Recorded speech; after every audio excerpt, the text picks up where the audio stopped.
이게 이제 우연인지 아닌지 모르겠지만 학교에서 이제 봤을 때 최상위권과 상위권이 있을 때 진짜 최상위권 친구들은 고학년인데 이상하게 공통적으로 네, 안녕하세요. 초등생활 처방전 이서윤입니다. 벌써 5월 말이에요. 날이 더워지고 있죠.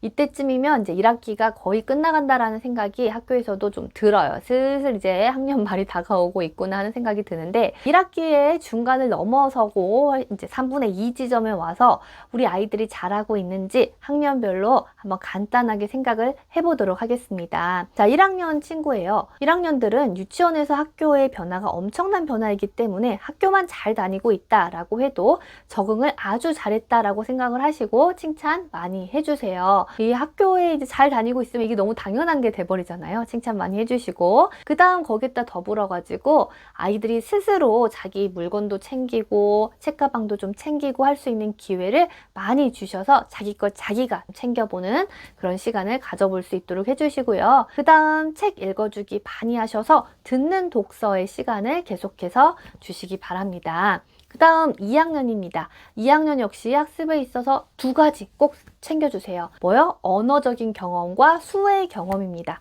언어적인 경험은요, 책을 계속해서 읽어주시고 그 다음 아이가 스스로 책을 읽어보고 그리고 자기가 자기 의견을 표현하는 거죠. 뭐뭐 했어요. 왜냐하면 뭐뭐 하기 때문이에요.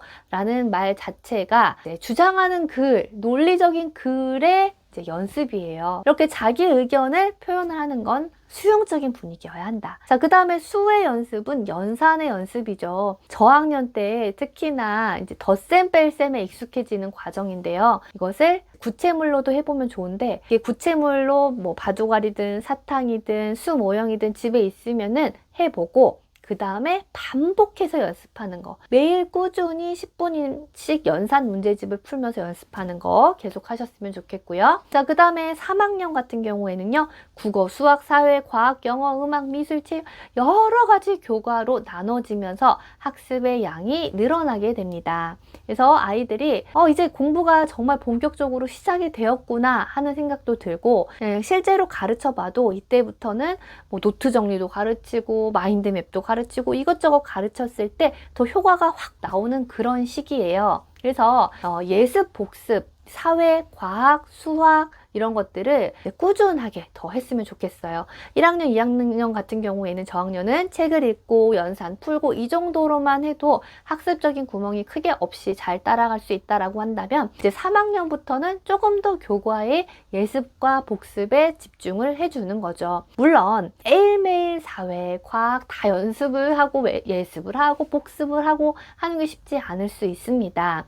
그래서 일주일에 한 번 정도라도 이렇게 배웠던 것들 한번 복습을 꼭 하고 그 다음에 그 다음 거 뭐 배우는지 한번 이렇게 훑어보고 하는 것들이 이 학교에서의 공부에 정말 도움을 많이 줄 거고요. 또 학습 구멍을 메꿔주는데 도움을 많이 줄 거고요. 그 다음에 수학 역시 연산도 꾸준히 하고 교과 수학의 문제집도 꾸준히 풀면서 이 충분한 연습량을 확보해 주셨으면 좋겠습니다. 그 다음에 플래너를 쓰는 것 같은 경우에는 이제 저학년 때는 약간 이제 부모님이 더 주도해가지고 썼다라고 하면 이제 3학년 때는 이제 내가 꼭 오늘 뭐 해야 되는지 더 써보고 하면서 자기가 시간을 계획하고 관리하고 하는 것들의 주도권을 좀 더 가져갈 수 있도록 도와주세요. 자, 그 다음에 이제 4학년입니다. 자, 4학년은요, 학업적인 격차가 조금씩 이제 벌어진다라는 게 눈에 보이는 시기예요. 그리고 아이들도 좀 공부 어렵네 라고 생각을 더 하기 시작하는 시기입니다. 그렇기 때문에 정말 이때에 학습 구멍이 생기지 않도록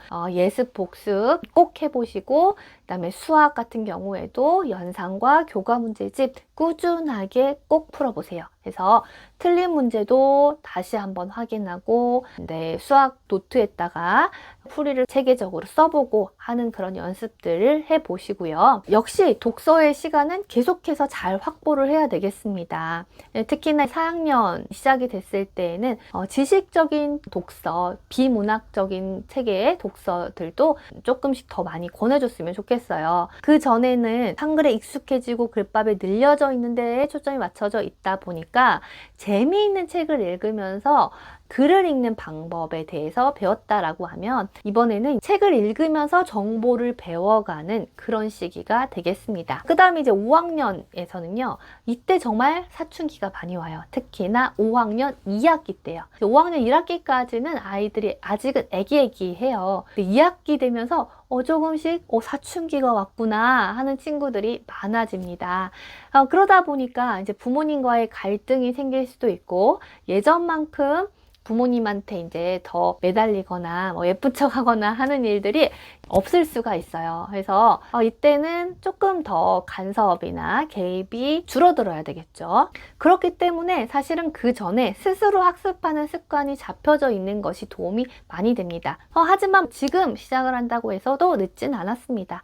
같이 대화를 하면서 충분히 계획을 세우고 매일매일 꾸준히 실천할 수 있도록 할 수 있어요. 5학년 같은 경우에는 또 논리적으로 사고를 할 수 있는 시기가 됩니다. 그래서 추상적인 사고, 논리적인 사고가 가능하기 때문에 교과 지식적인 부분에 있어서도 더 논리적이고 추상적인 지식이 나옵니다. 근데 눈에 안 보이는 그런 사회 개념, 그리고 한국사, 그리고 과학 개념 이런 것들, 그리고 이제 고장이나 나에서 벗어나서 우리나라 전 세계까지도 살펴보는 것이 이제 나온다라는 거죠. 이제 이때는 수학도 그렇고 전반적으로 학습이 어려워지기 때문에 공부의 학습 시간이나 양이 늘어나야 되는 것도 맞습니다. 그래서 독서도 그렇다고 해서 줄이지 않고 꾸준히 하면서 학교에서 하는 거를 예습, 복습을 차곡차곡 해 나가고 수학 문제집도 차곡차곡 풀어 나가면서 이 잘 시기를 넘겨야 되겠습니다.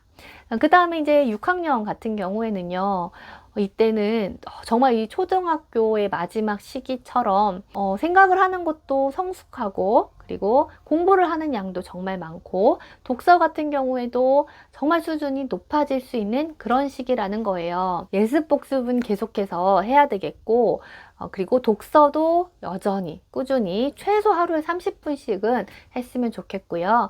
그 다음 수학, 영어 계속해서 시간을 쌓아가면서 스스로 관리를 해 나갔으면 좋겠어요. 초등학교 공부라는 것 꾸준하게 반복적으로 충분한 양으로 학습할 수 있도록 우리가 격려하고 지속적으로 해야 되는데요.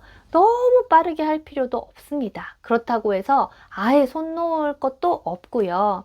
꾸준히 차곡차곡 해 나가다 보면은 이제 중학교, 고등학교에 가서도 자기 주도적으로 시간을 통제해 나가고 계획을 세우고 예습 복습을 했던 힘으로 반복을 할 수 있다라는 거예요. 이게 이제 우연인지 아닌지 모르겠지만 학교에서 이제 봤을 때 최상위권과 상위권이 있을 때 진짜 최상위권 친구들은 고학년인데 학원을 그렇게 많이 다니고 있지 않은 친구들이었어요. 이상하게 공통적으로. 물론 학원을 다니면서 거기에서 배우는 것들이 많다라고 생각을 해요. 하지만 자기 주도적으로 학습하고 독서하는 시간은 확보할 수 있는 정도의 학원 양이어야 된다는 거를 반복적으로 말씀을 드려요. 그래서 학년별로 쭉 이렇게 흐름을 가지고 가시면서 우리 카메라를 찍을 때 확대했다가 뒤로 갔다가 이렇게 하잖아요. 이제 소신 있게 가려면은 이거를 잘 해야 된다라는 거예요. 그래서 지금 막 1학년, 2학년, 3학년 이 공부에만 메모리 되어 있는 게 아니라 멀리 입시 때 이때는 이런 걸 배우니까 지금은 요 정도만. 그래서 이렇게 갔다가 그래서 지금 우리 아이가 하는 공부의 양이 너무 많지도 적지도 않고 이 적당하게 가는 양인가, 그리고 학년별로 학습 구멍 없이 잘 가고 있는가, 이런 것들을 보시면서 긍정적으로 격려해 주시고 또 같이 한번 이야기를 해보시면서 또 공부를 해 나갔으면 좋겠습니다. 네, 또 이제 고민이 있으신 것들, 같이 이야기 나눠보고 싶으신 것들이 있으시면 댓글로 꼭 나눠주시기 바랍니다. 그럼 전 다음 영상에서 뵐게요. 안녕히 계세요.